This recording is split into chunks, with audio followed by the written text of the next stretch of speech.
Hello everybody, Andy here again. Well, this is going to be a response to the second video in Sunny and Stormy's, I don't know what it is, but it's a series of videos about social media and how we use the internet, etc. So, as this is going to be like a one-off video, especially for them, I may well be going over things that I've talked about before, so I'm not going to worry about that. I'm just going to go for it, answer what they were saying and tell people what my feelings are about it. As I said, some of that will be duplicated. I've got a bit of paper here and I've got some things that I wrote down over there, and I'll go through some of the questions that they came out with. And the first one was, are your internet connections taking over your life?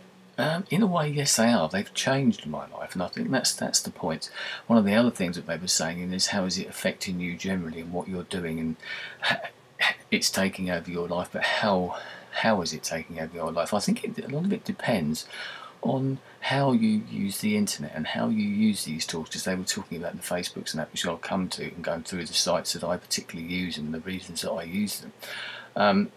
But it depends on how you use the sites yourself. We can all think, sites like YouTube, Twitter, Facebook, etc., all those type of sites, generally you can use them for what you want to get out of them. You can actually use little elements of them, should we say, and use those bits and forget other bits and change the way that those sites are for you. That's one of the great things about those sites. They're all fairly simple to use, and that's the great genius of them, I suppose. And they all allow you to mould the sites. Think about the way that the sites have changed because of the use, the interaction of the people that actually use them. They've come up with all these ideas to change the retweet system, should we say, on and the symbols, etc., on Twitter. They weren't there originally. They were started up and thought about. The hashtags, again, at Twitter, they were thought about by the people who use the site. They've developed the sites, and you can do that yourself. You can use sites for your own benefits, for your own ends. I don't think that anybody really uses all of these sites in exactly the same. Yes, there can be a mainstream and we use it in a certain way, but we all tend to use them differently. I certainly do, as I shall relay. This could be a long video. By the way, be prepared. But yes, it has changed my life, and yeah, the internet connection side of things, as I said, it's changed my life considerably because I do so much on there. I've met so many people. Sunny and Stormy were talking about the interaction and the way that you communicate, etc. If anything, it's improved my communication skills. I've said this before, by making videos, by doing this type of thing, it's enabled me to speak better. To put my arguments across better, so even to get feedback from people when people said I've spoken too fast or they don't understand my accent, and that, it makes a realisation that constructive feedback can make you think, yes, maybe I do talk too fast, and I do try and stop myself doing that, because I'm aware that people out there don't understand the accent. Obviously for me it sounds like a perfectly normal accent, a fairly neutral accent, but it isn't for other people. So there's that side of it as well, and you use these things as you want. My interaction has changed completely, and one of the ways that I might have mentioned before, that I am now interacting with people in a different way, because I'm interacting with people that I want to interact with. If you're on the internet and you're on YouTube, you subscribe to people, you befriend people or whatever on Facebook, or you follow people on Twitter, and in any other of these sites you can think of, whether they be blogs, vlogs, or whatever it might be, you choose to do that. In real life, you don't always have that sort of type of thing. There's always that thing of you can choose your friends, but you can't choose your family. And there's a lot of that. And also in the workplace, etc., we have to get together with people, we have to relate to people or whatever that we don't necessarily want to. On here we can choose who we want to interact with. Yes, we get all those other people that come in or whatever, but you can block them, you can delete them, all that type of thing. There are ways around this as well. So as I said, once again, you can mould with it, you can change it. And what's the other one? The other things are, how much time do you spend? Yes, that's an issue. I was having a conversation last night, an email or a Twitter conversation with someone about this, about disconnecting, and I happened to say that I was going to turn off the computer, well, and then go and read a book or read a magazine. The magazine happened to be a technology magazine, and then of course I had my phone, which I was tweeting on periodically, and as the person said, call that disconnection. It isn't. You get used to it, it becomes part of your life, but it's the same with anything else. And I know Sunny and Stormy did mention about addiction, and especially with the Facebook type of thing. I can see how people could become addicted to certain sites or become addicted to the internet generally. But I use the internet in a completely different way to, I think, a lot of other people do. If you're watching this video, you quite possibly use it in a very similar way to what I do. You think about other things that people use the internet for. I think we're using it for a very good reason. We're not sitting here watching porn all the time or playing online poker games or things like that. Well, I'm not anyway.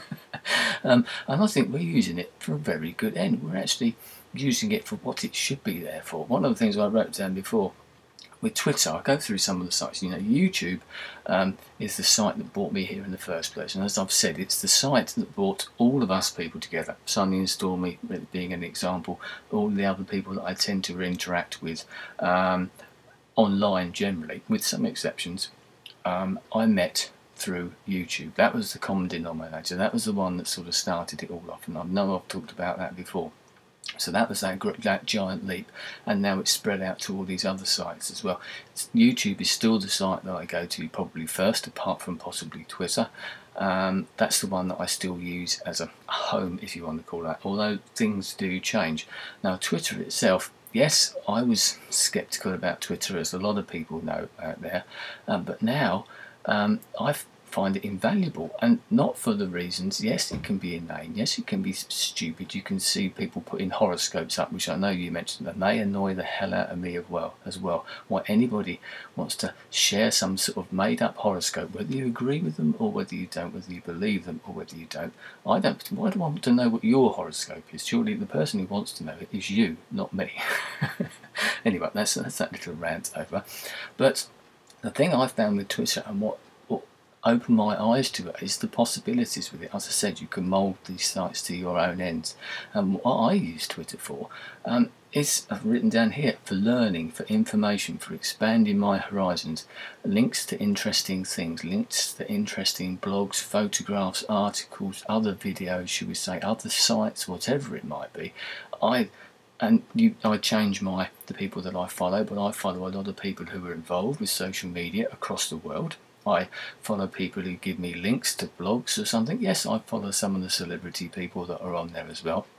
But even then, I only follow them because I either find them interesting or they point you in the direction of things that are interesting as well. You don't have to follow these people, and if you I've quite often got rid of people, even YouTubers who I followed and thought, oh yeah, they're quite interesting, and then you get bored with what they're putting up there because it isn't what you want to see, it isn't what you want to read. So if you're out there and I'm following you on Twitter, that's because I want to. It's not because I feel that I have to, and that's another thing with some of the other sites that I use as well. I've learnt a hell of a lot from blogs, from other articles, etc., that I've been pointed towards because of Twitter. So it's that way of using these things as well. Now Facebook, let's come to Facebook. I was once again sort of dragged kicking and screaming, I suppose, into Facebook. It's another one of those sites that I wasn't particularly bothered with, partly because it is that sort of that leap between your real life and your online life. It's where the two sort of collide and they merge, and that was the bit that I wasn't quite so interested in, because I keep my work life and I keep my internet life, and to a certain extent my personal life, separate as well. I don't interact with anybody from work on the internet. That's a conscious decision, because when I'm at work, I'm at work. When I'm outside of work, I'm a different person. That's because I don't want, as much as I like the people's company at work, I see them on a daily basis. Why would I then want to interact with them on the internet as well? I use this, as I said, for my own ends, to talk, interact, and communicate with people that I probably wouldn't see any other way. That's the beauty of this. I know a lot of people, you mentioned Sunny and Stormy about getting addicted to Facebook, etc., and I think I see the way that some people use it, and I find it mind-boggling. I don't actually use Facebook very much. I still can't really get into it. One of the reasons being exactly what you said: Farmville, Yeovil, applications, stupid games and surveys, and what cartoon character are you, and all this type of thing. Yes, I've done a few of those silly things as well, but I can't really see what the point of having a farm or something. Yeah, if you're interested in that, that's fine. As I said, you use it for your own ends. That isn't what I want to use it for.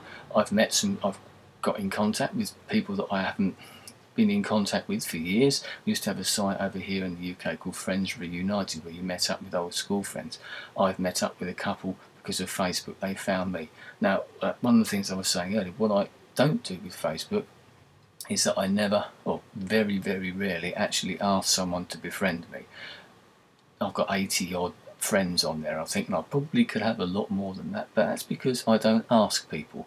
They approach me because I'm not that worried about that particular site. I realise it's just a means to an end, shall we say. It's another way of keeping in contact with people. I do link my Twitter feed to my Facebook page. Maybe that makes people think that I use Facebook more than I actually do. I usually end up only going onto Facebook when I see I've got an email saying that someone's responded to one of the comments you put up there, which is actually an old tweet, which is they've accessed it via Facebook rather than Twitter. So, right, other sites we've got here. Facebook, I mentioned that. Now, Blogger is another one that I use as well, because I've got into sort of doing some blogs as well. Once again, I link them with Twitter and they end up being on Facebook as well, and then the whole sort of the little feelers start spreading out as well.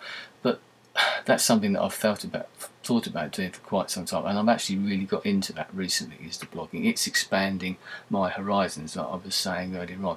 Another thing I forgot about the Twitter part of it actually is that what Twitter's done for me, it's got me in touch with local people, people that I would never have met in my local community. And we've had a few little tweet ups. Okay, they've died off a little bit because some of the people have moved off to do other things. That's fine, that's the nature of life, isn't it? But I've now met people of all different ages, young kids as well as sort of people my age or whatever as well, who are on Twitter, and we still communicate via Twitter and we still keep together. We had a great little silly party type thing the other day when we were talking about a British subject all between ourselves, and it was great fun, and it was good to think that I would never have met, and most of these people I have actually met in real life as well. I would never have met these people if it hadn't been for something like that. And once again, they're interesting people. I choose to follow them. I chose to meet them as well, and if I want to meet them again, we've chosen to go out and have a beer or something like that, or we've seen each other at a particular event or arranged to meet someone at a different event. So that communication, that interaction, I think, is very, very important, and I think it can expand your horizons if you allow it to. One of the things that I find frustrating is being here in the UK, and I'm sure a lot of other European or UK people feel the same, is that it's a fact of life that the internet is very US centric, and that time difference and the fact that you guys over there are all up at the same time, and when we turn Twitter on in the morning, it's dead. You know, they sort of hear the crickets going because all the people in America generally have gone to bed. That's a fact of life. You can't change that thing, but it can become a bit frustrating at times. So I should imagine that over there in the US, and I'd love to know what people think actually, the whole aspect of social media and interactivity, etc., might be slightly different because you people are closer. You mentioned about meeting up with people. Now, I've been lucky enough to go across last year, as I've mentioned loads and loads of times, to Chicago and South Tube 2 and all that sort of stuff. Once again, with people that I never ever would have met if it hadn't been for YouTube, and then it's developed and we interact with these people elsewhere. I'm hoping to go back again next year. More details of that maybe in the time to come. So that once again, meeting up with people like that I never would have met. Interesting people, people that I want to communicate with, people that I find interesting, who've made me think as well. I like to think about things, and that's one of the great things about being on here, is finding those things that inspire you, that interest you, that make you go off and buy that piece of music or that magazine or that book or whatever it might be, watch that particular movie. And that's happened. We recommend things to each other, and if you allow it, it expands your horizons. Yes, the internet can be a devil, I suppose, if you allow it to be, and it starts drawing you in the wrong direction. But as long as you don't allow, like any other addiction that we can think of, as long as you use it sensibly, use it for what you want to use it for, and don't get drawn into things that you feel that you ought to be on as well, then I think that's part of it. People feel that they should be on Facebook. As I said, I was dragged there, but sometimes that can be good, as I said with the Twitter example. Other places that I'm on, I mentioned blogging, etc. as well.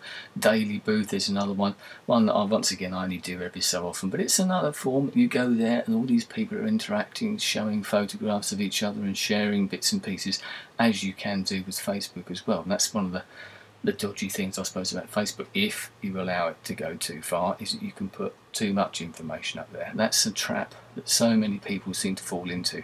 We can all think of examples, either on YouTube, maybe even on Twitter, but certainly on Facebook, and you see some of the posts or the photos or whatever that people put up here, and you think, why on earth are they sharing this with me? I've heard of live streaming, which I may come to in another video, but that's something else. You do have to be careful, and I think the majority of people that I interact with are careful, but there's still those occasions when you think, oh dear, I'm not sure I'd be doing that. You know, okay, I'll put some silly photos and things like that up there, but they're ones that I'm comfortable with and I don't care.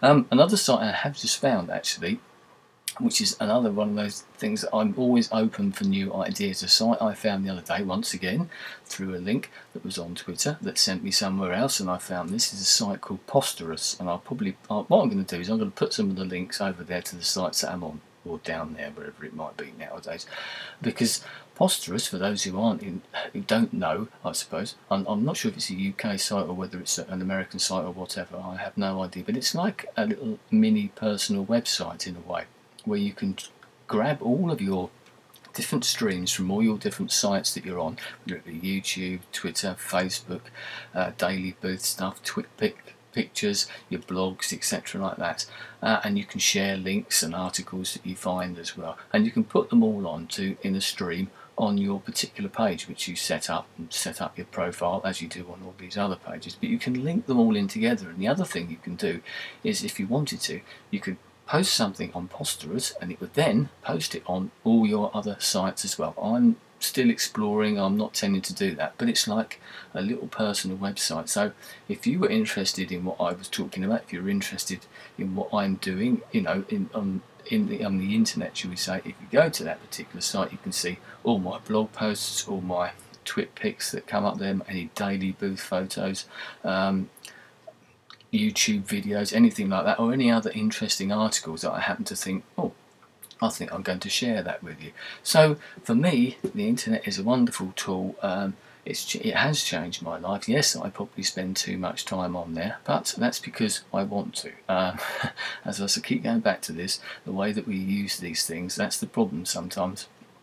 Whether it's an immaturity or what it is, I really don't know. Maybe I'm a bit older than some people, which is something, the other thing that I love about the internet and all these sites, is a great leveller.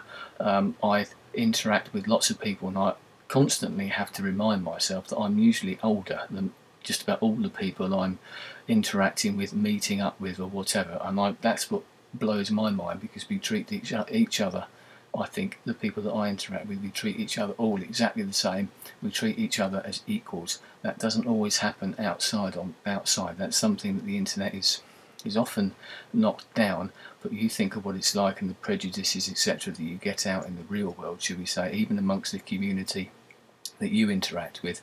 If you're out there in the real world, someone who is considerably younger than you, or someone who might be considerably older, you wouldn't treat them exactly the same as you probably do when you're on the internet. Everybody, whether it be on a video, whether it be on a blog, or whatever it might be, Facebook or whatever, people tend to, I tend to think of them as all pretty much the same sort of age. I accept them for what they are, rather than making those preconceptions and those prejudging them. Well, because you're 70 odd, your reaction will be this, or if you're 19, you're going to be acting like a little spoilt child or something. And I know that isn't true. The people that I've met through Twitter or whatever, who are still in their teens, etc., are great people, just as much to offer as anybody else. And if the internet has taught me anything, that is one thing, and that everybody is equal: age, race, colour, creed, sexuality, everything like that. The internet is great for that. All the sites that we're talking about here are great. It's a great leveller. It's a great bringer of people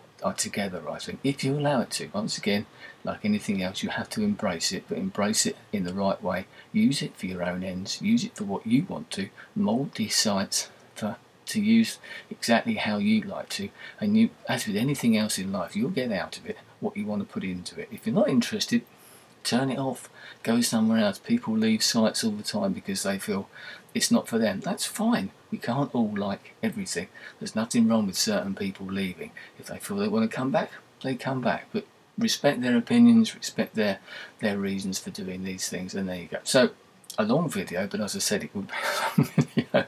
This is a subject that I'm, as I've said before, that I'm always interested in. It's something because of what it's done. I think it's because of the way that it's changed my life in different ways. It's opened up my life, not at the expense of my old life. The old life is there, and that's another issue. It's that balance as well. But that balance can come in different ways depending on where you are in your life.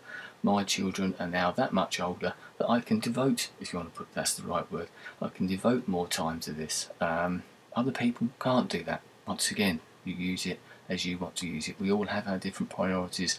We all have our different reasons for doing certain things. This isn't an escape for me. That's another thing. Some people use this as an escape. It's not an escape. It's because I love doing it. I love the people that I meet on here. I love the people that I interact with. I love doing this type of thing as well. It's given me a whole new, let's say, lease of life. That's a very bold statement, but it's opened up a new avenue for me, and for that I'm grateful. Anyway, thanks for the video, sunny and stormy. Hopefully the next episode that you put up there won't bring out another 20-minute or whatever it is episode of Andy Mooseman talking for England. Anyway, thanks for the questions, thanks for the inspiration. I shall speak to you all again soon. Goodbye.